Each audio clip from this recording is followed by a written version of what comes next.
दोस्तों एक बार फिर आप सभी का इस चैनल पर स्वागत है। दोस्तों आज की कहानी का शीर्षक है जादुई पोहा।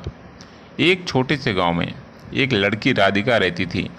वह गांव में पोहे बेचकर अपना और अपने परिवार का गुजारा चलाती थी। कम आमदनी की वजह से राधिका दुखी रहती थी। एक दिन राधिका पोहे का सामान खरीदकर बाजार से जंगल के रास्ते घर को लौट रही थी।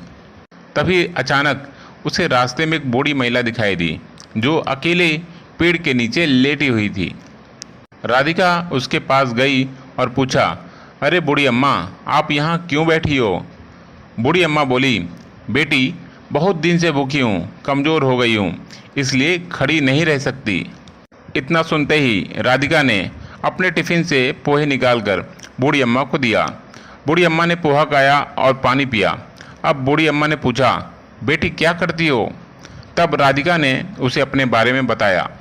राधिका की बात सुनकर बूढ़ी अम्मा ने कहा, बेटी मैं तुम्हें कुछ दे तो नहीं सकती, पर पोहे को और अधिक स्वादिष्ट बनाने में तुम्हारी मदद जरूर कर सकती हूँ। राधिका उस बूढ़ी अम्मा को अपने साथ अपने घर पर ले गई।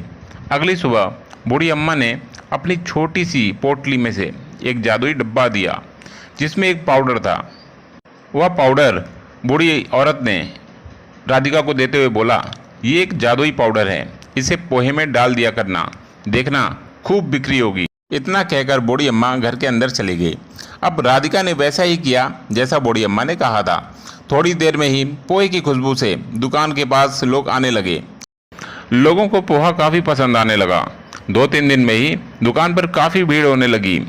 अगले दिन बूढ़ी औरत राधिका के पास गई और बोली, बेटी अब मैं जा रही हूँ। राधिका ने अम्मा को रोकने की बहुत कोशिश की पर वह नहीं रुकी। अब राधिका पोहा बनाने लगी और कुछ ही दिन में बहुत से लोग राधिका के नियमित ग्राहक बन गए। अब राधिका की अच्छी खासी आमदनी होने लगी। इससे उसने दुकान की मरम्मत करवाई और अच्छी तरीके से अपना जीवन जीने लगी।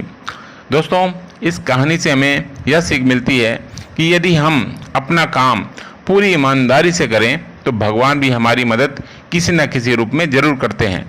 दोस्तों आपको आज की कहानी कैसी लगी हमें कमेंट बॉक्स में ज़रूर बताएं।